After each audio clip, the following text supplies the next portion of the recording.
Hey, everybody. Welcome to another episode of Florida Lifestyle Podcast. And today we got some great visitors that came down the virtual stream and the virtual highway and visited us today in Florida. And we're here with Becca Blush from Canada.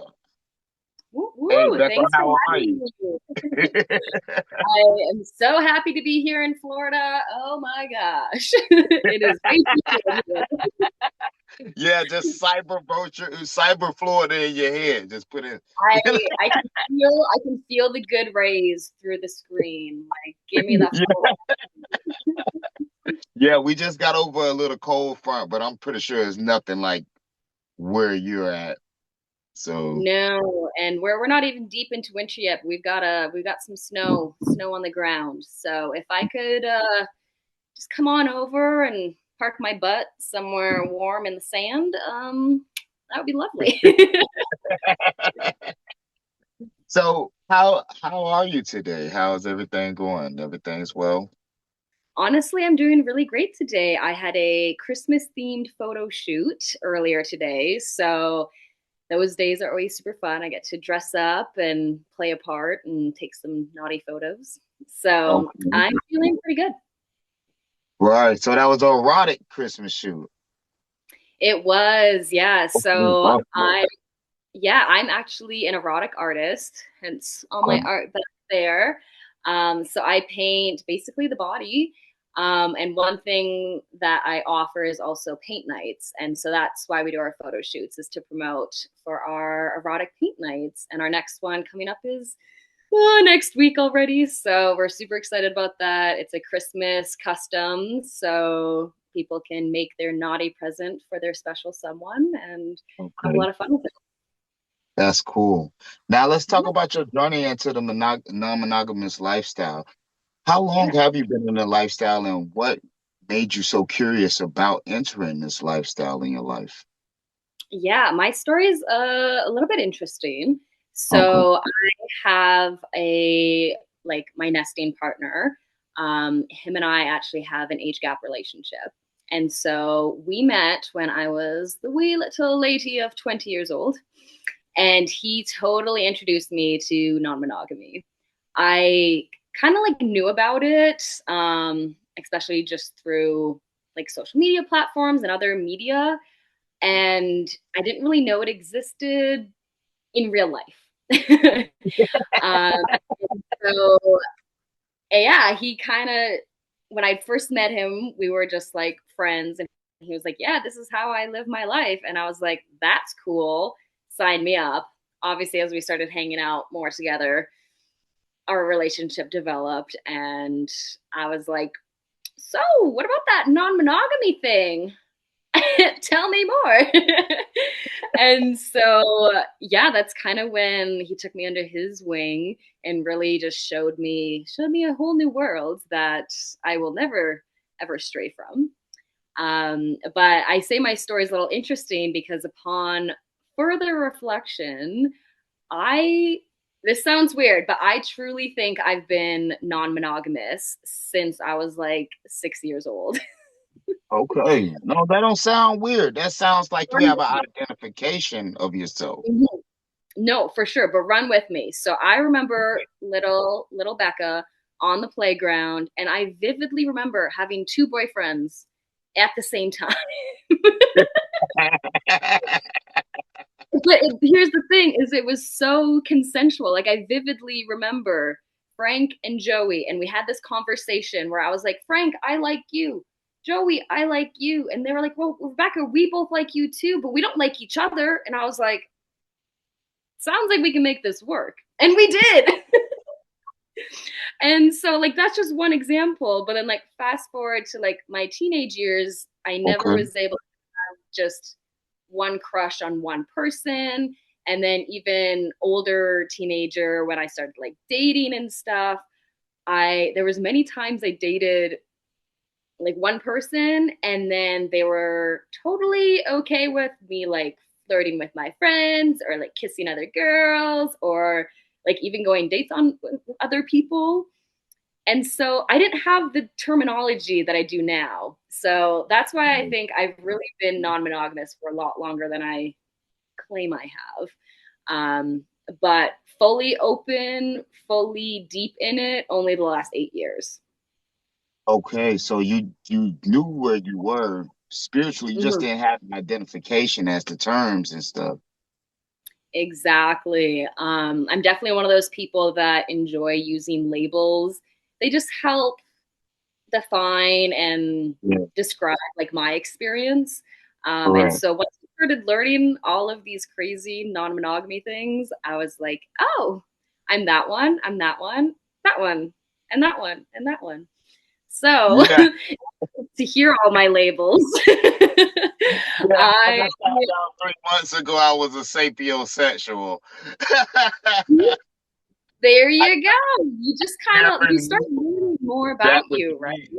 Yeah, I never knew that was me. I actually seen the term online and I was Mhm. like, let me look up this. What is this? And Yeah. then it was like someone who gets turned on by intellects and deep stuff. I was like, yo, that's me. Like, oh my goodness, this is who I've been all my life. Totally. Oh my gosh, I relate to that. So, one of my labels is I really resonate with demisexuality. So Okay. again, like that attraction to the mind, but I really need that emotional connection with people. And for me as someone who's I use the umbrella term non-monogamous, but I resonate both with like the swinger culture and lifestyle and also polyamory. So how do I do that being demisexual? Well, for polyamory, that's easy. I can date and enjoy and grow deeply and emotionally with people in that revenue there. But within the lifestyle, for me, that usually looks like consistent friends, or like ongoing play partners, or like friends with benefits. So for me, I'm not big on just like a one-off experience. Um, yeah, I really enjoy sharing deeper connections with people, and that's why I resonate with demisexuality. So is that what what is the definition of demisexuality? Because I would like to understand it more either more as well. Now is that more of a spiritual connection, emotional connection, like you said? Yeah, it's definitely on the emotional spectrum there. So demisexuality is basically in order to get like physical with someone, you need to have an emotional connection. Now, for Okay. some people, that can take like years of connection. For me Yes. personally, it really depends on the person. Like I have, met someone at a hotel takeover on a Friday night, and by Saturday night, we're going at it because the connection was just so fantastic, and I really felt strong, like a strong bond with them. And Okay. sometimes for me it can be quick, but I do also sometimes take a little while to warm up with someone. So definitely going on a few dates or like hanging out with them for quite a while before I can get naked with them. That's interesting. That is great. Thanks for explaining that for the viewers. Mm-hmm. So hopefully the viewers out here could help identify themselves because this is what having different people is about, teaching people about the lifestyle as well as myself.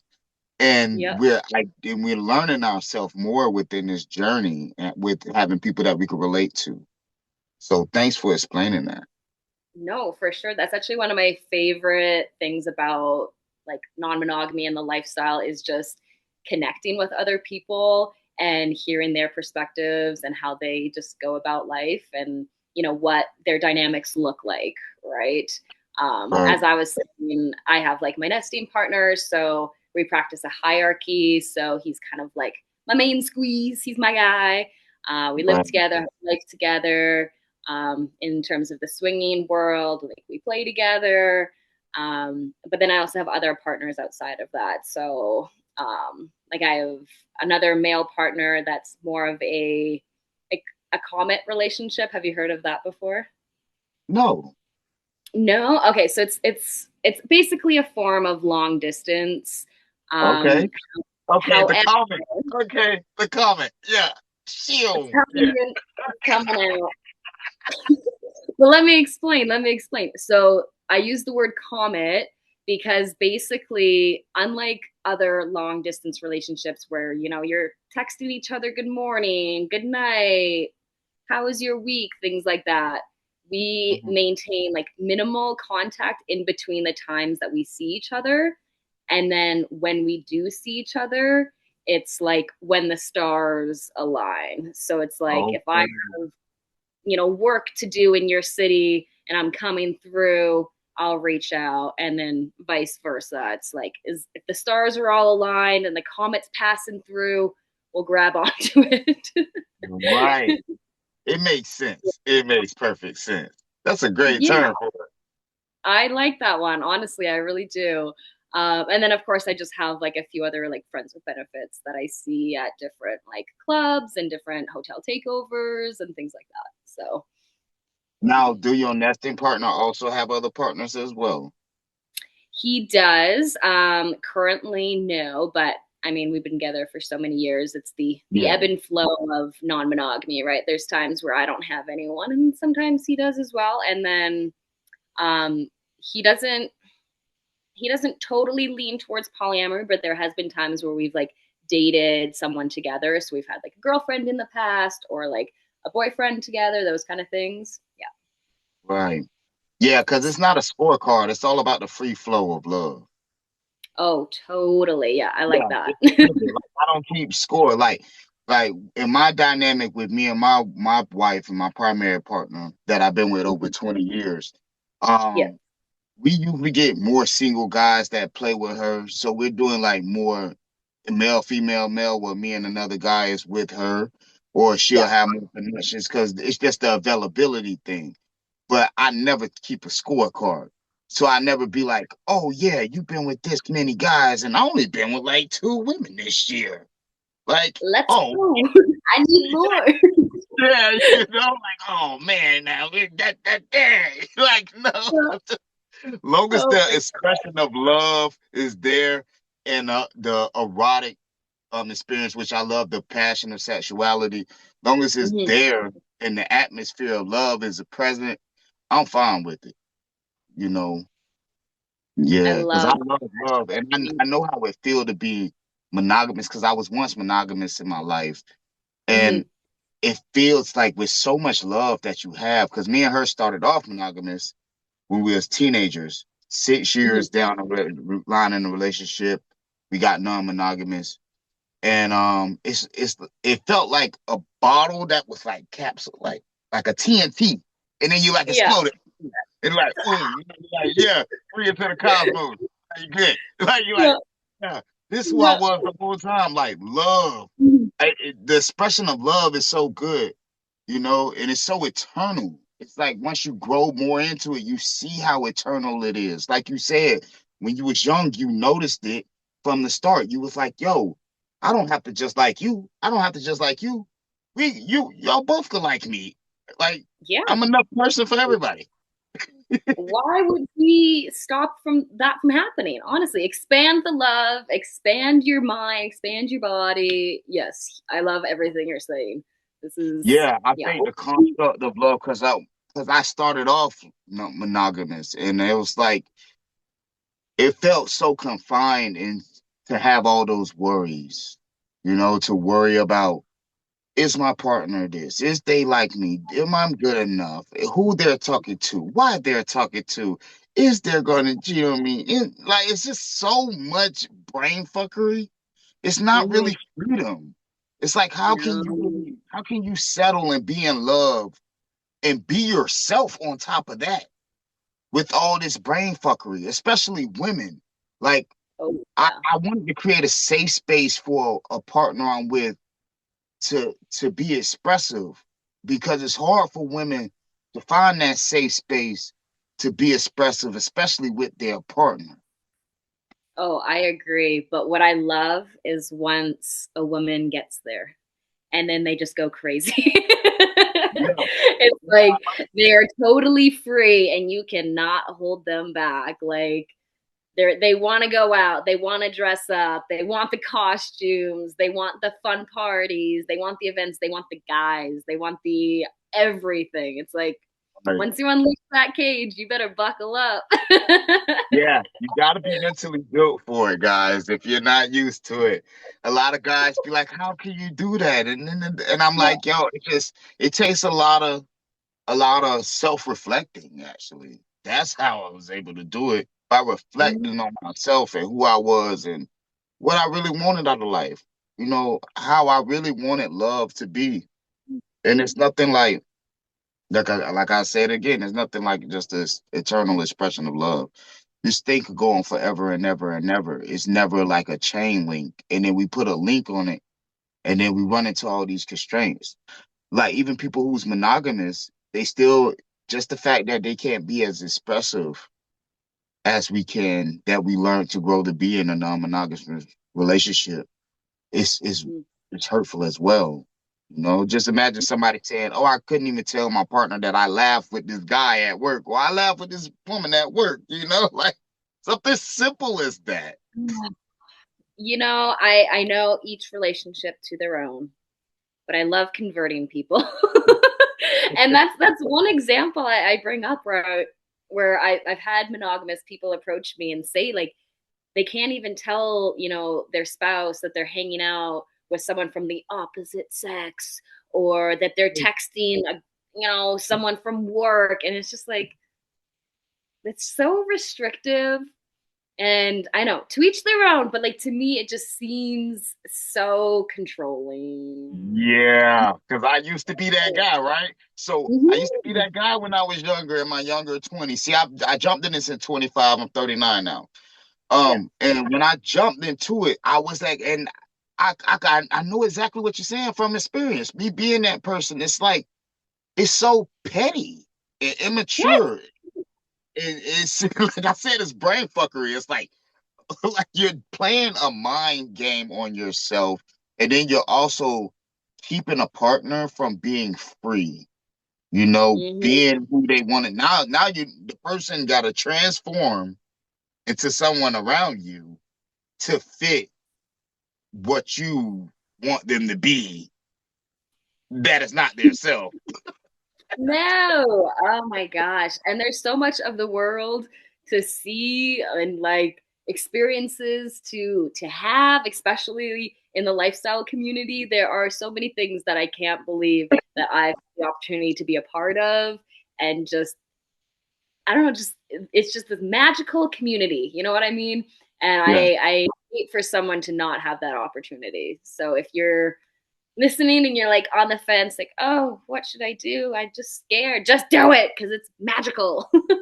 Yes. It's magical. And when you meet the right partner in it, it's going to change your life. Oh, It's for always sure. about meeting the right partner in it as well. Now in Hmm. Canada, there's a big lifestyle scene? Because in Florida, we are huge. That's why I started Florida Lifestyle Group to represent us all as a culture. How is it in Canada? I love that you're asking this. So everyone I think in Canada knows about Florida. Yeah, there's definitely some places I'd love to visit in Florida.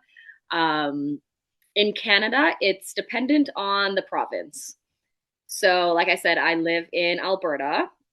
Comparatively speaking, actually, we are pretty bumping for our province. Okay. You'd think it would actually be like Ontario, places like Toronto, which have a bigger city, or like in BC, where Vancouver, those like our biggest cities, right? Okay. Um, but they do have a scene, but not super large. So I'll speak to Alberta first. In Alberta, we are the province with like the most amount of legal lifestyle clubs in all of Canada, which is really cool. So we have two in my city, Calgary. We have Kinetic Club and Club Rendezvous. And then Red Deer, which is another city not too far, they have Enigma. And then in Edmonton, another city just a little further up, there's another two clubs, Club Rendezvous, Edmonton location, and then Intimate Times. No, those are like the legal, full on clubs. We're not even talking BDSM dungeons or like private group events or things like that. So it's a pretty big scene in Alberta. If we were to expand outward, Like I said, in British Columbia, they used to have a club. I would have to do some really heavy researching, but in COVID, they shut down. I've not heard anything from them too much since then, but I think there's one in BC.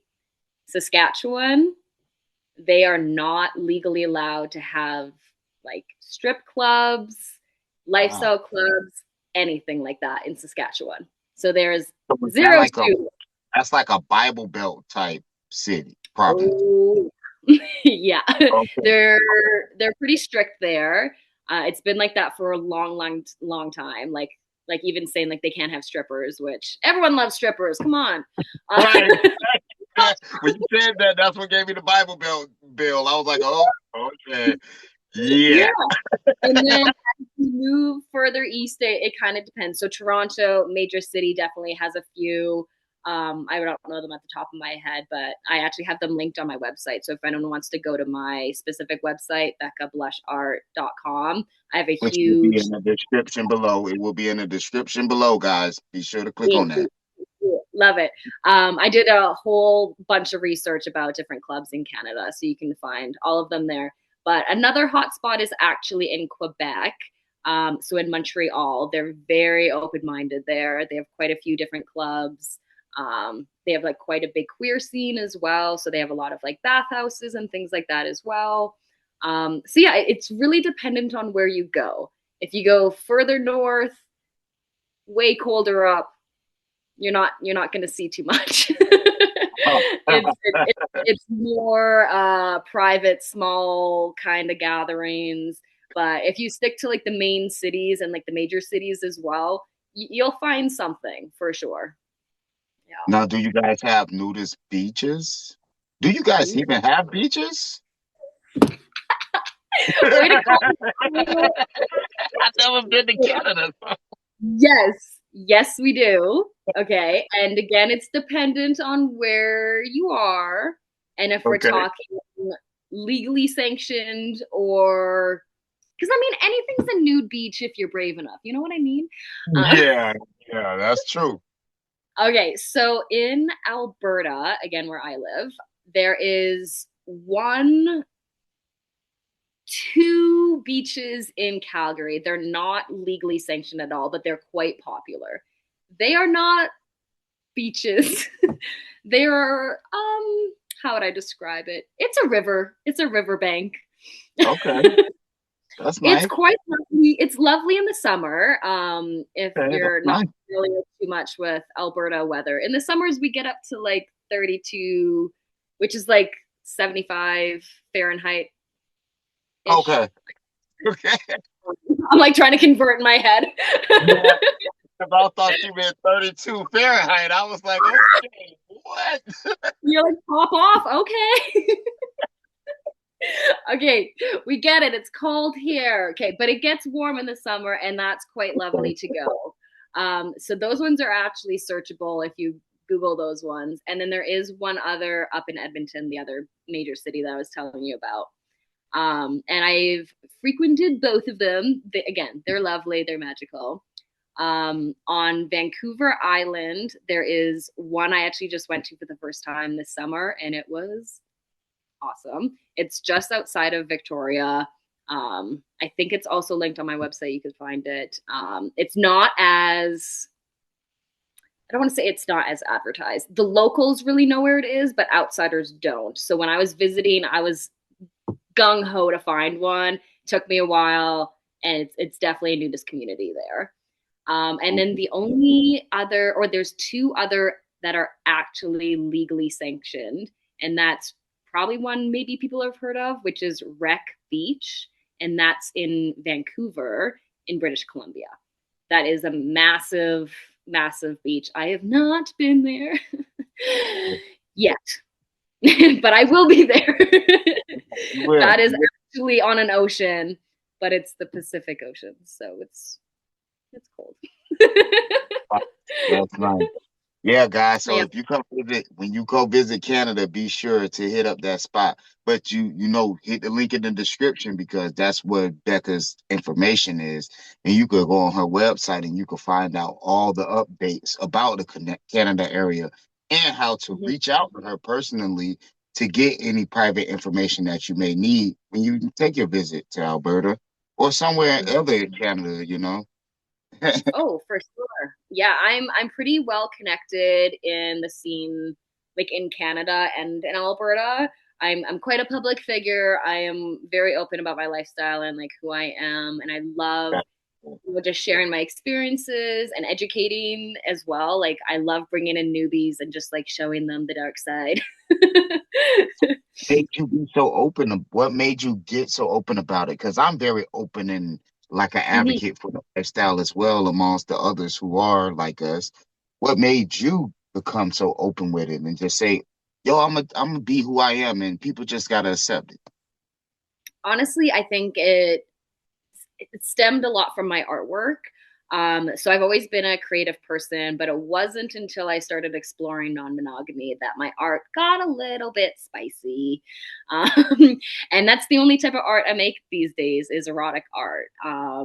And at the beginning, a lot of my art was from my own experiences and just like my own people, like my own partners, my own friends. They would send me their pictures or whatever. And some of them were like real life experiences where it's like, yeah, I did that crazy position. Then I turned into art. And at the beginning, I was very quiet about why I made that art. Everyone, when I would do markets or art shows, would be like, why do you make this art? This is scandalous. And I'd be like, I don't know, I'm weird. And I didn't have a reason. And I think it was because, Yo, not to, sorry to interrupt, Becca, but I like what you're saying because it resonates with me personally because that I don't know, I'm weird. That's like the excuse we use, right? It's like, you know, it's like, but really we like we are who we are, but it's like we know you don't understand. So I guess I'm a weirdo, you know, like, but really we're not. We're like, but I there's understand the part right there that I don't know. I guess I'm weird. I do that a lot. honestly, there's a lot of weirdos out there, and there's probably a lot of weirdos watching this too. And you know what? We're not weirdos, okay? Or maybe we are, but at least we're weirdos together. Yeah, right. And at least we accept who we are and we have an identification.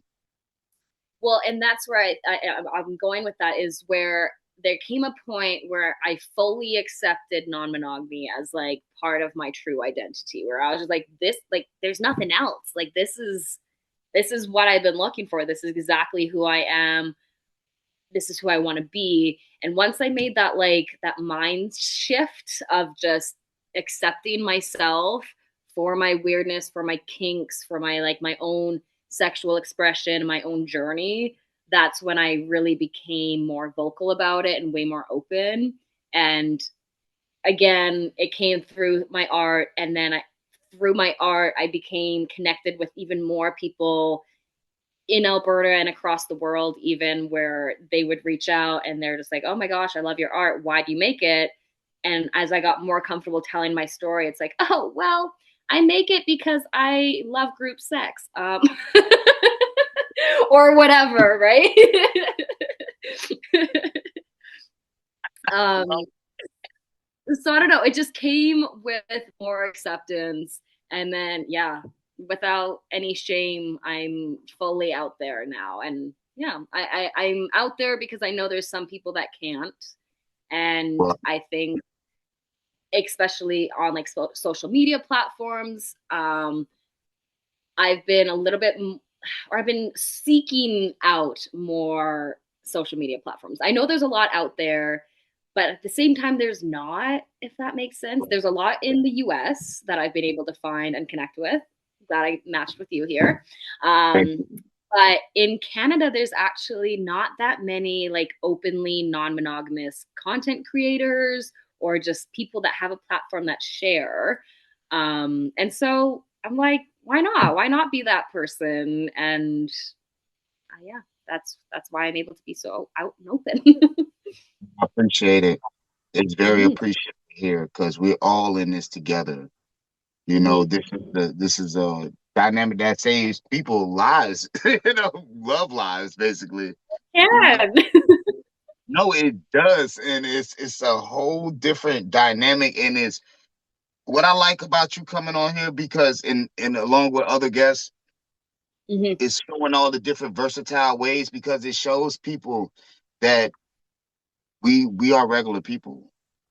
Mm, You know, they think that we're like these out of the box different type of people.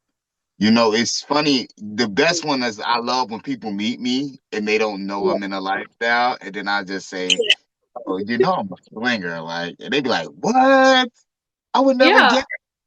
Well, yeah, I'm a regular person. Like, that don't mean I'm rude. That don't mean I'm just going around squeezing girls' butts and stuff. You know, like, and I told them, one thing about this lifestyle, you'll be amazed, dude. We're kind of like more respectful, because it's all about consent and communication here. You know, you Mhm. can't just bombard on something in this lifestyle. Oh, totally. Yes. No, the people that I've met from all walks of life, from all areas of the globe, like they're just normal people. At the end of the day, we're just people dealing with people, right? And I've noticed, maybe you can chime in on this too, but there's very rarely a time I meet someone in the lifestyle that they're just like not a good person. Like I've met hundreds of people, and I can like maybe list two people in my 8+ years that I was just like, they probably shouldn't be here. They're not good people. They're not respectful. They're not consensual, like things like that, you know? But for the most part, you're right. Like, this is a whole new world.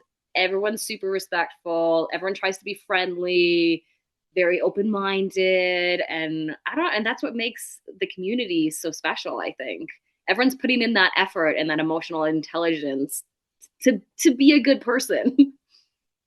That is it. That's the key word, emotionally intelligence. That's exactly Yes. what we're focused on in this thing. Mm-hmm. Emotional intelligence. Yeah, man. This is a great conversation I had with you, Becca. I really like chatting with you.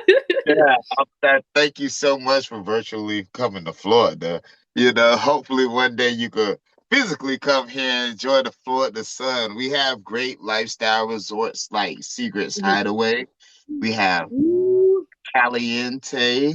We have Mm-hmm. Paradise Lakes and Eyes Wide Shut.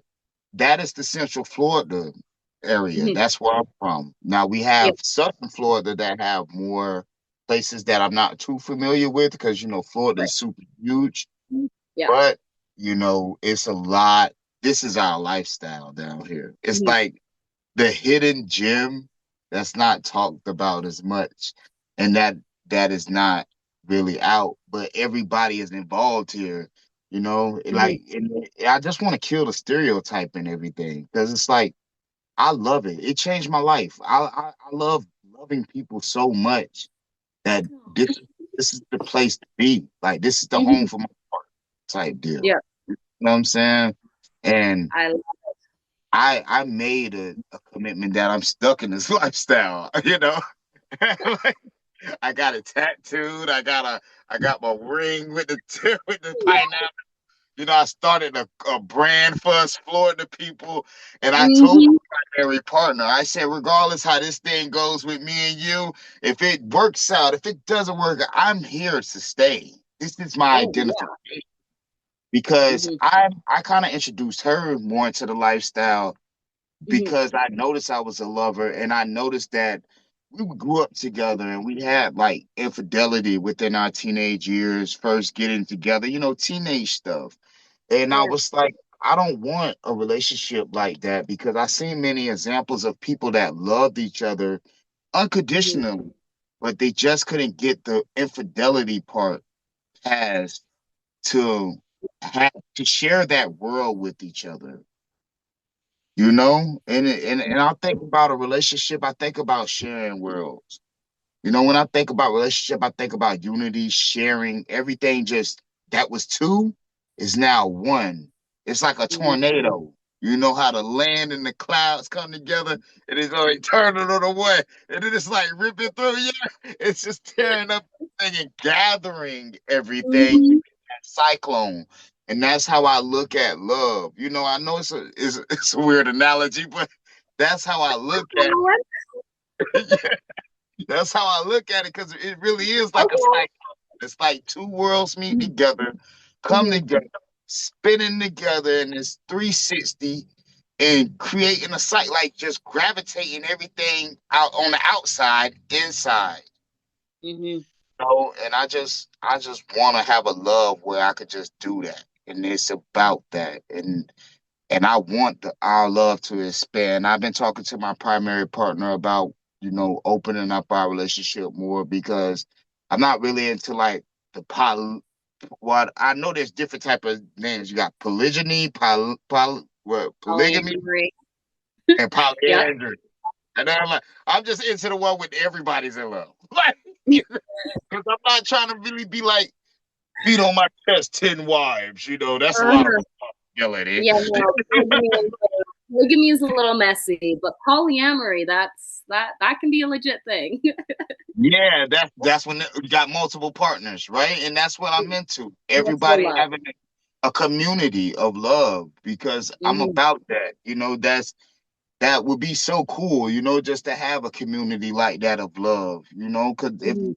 I grew up in my loved ones that was in 50, 60-year relationships, if Mhm. they would have found that earlier, it would have saved them a lot of conflict that I seen them go through in those 40 to 50 years of being in love and Mhm. passing and not being able, when they passed, they wasn't able to see this type. Maybe they didn't know about this at all, Yeah. you know? And I'm There's glad that options right there, and they just don't know it. Or they and I'm feel glad we guilty. get to share this because people think it's got to be one way, one man with 10 wives, one woman with four husbands. We have a way that we could all be in love, Mhm. you I know, agree. and share our fantasies, tell about how freaky you is, tell all your little naughty stories. Nobody here's to judge you. We here to accept you, you Yes. know? Oh, I love that. No, for sure. And that, again, like we've been saying, that's what's so special about this lifestyle.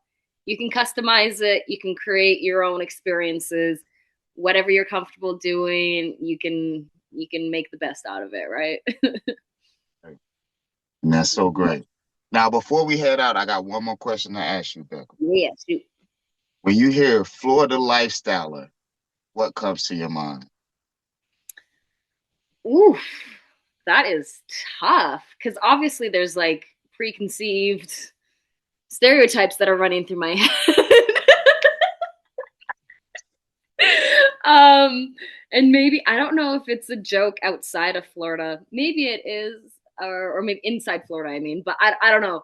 All I can think is Florida man. When everyone searches Florida man, I'm like Florida Oh, man turned monogamous. That's what I think. yeah. Yeah.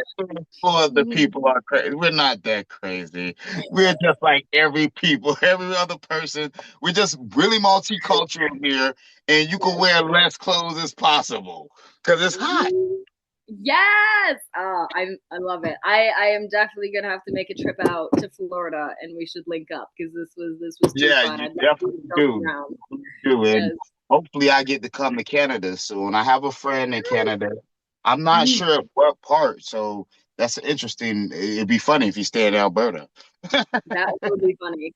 Yeah, you have to ask because I mean, everyone's always like, "Oh yeah, I know someone from Canada," but I mean, it's like the states. Like, are you on the East Coast, West Coast? Where the heck are you? Like, you never know. Yeah, you never know. But I'm down to Mhm. travel sometime because my goal is to see the world and Mhm. definitely explore different cultures and different people. It's 7 billion people, man. It's a lot of love. That's a lot of bodies.